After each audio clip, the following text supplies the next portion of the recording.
এই বেলডাঙ্গায় আমাদের এই সম্পত্তির ভূমিটি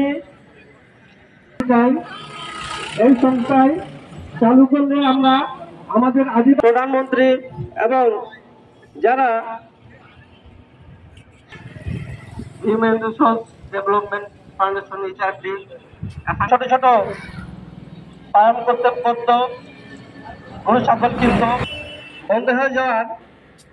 তারা এই উপকার থেকে বঞ্চিত হচ্ছে করতে পারবে না।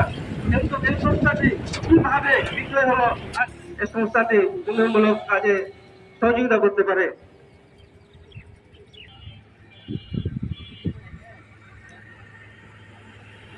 মধ্যে সেলাই শেখানো এবং তাদের মধ্যে সেলাই মেশিন প্রস্তুত করা হতো, কিন্তু আজকে এই HRDF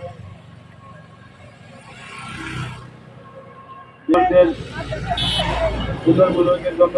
বিভিন্ন ধরনের কার্যক্রম হাতে নিয়ে তাই বন্ধ হওয়ার পরে আমরা জানতে পারি সেটা তো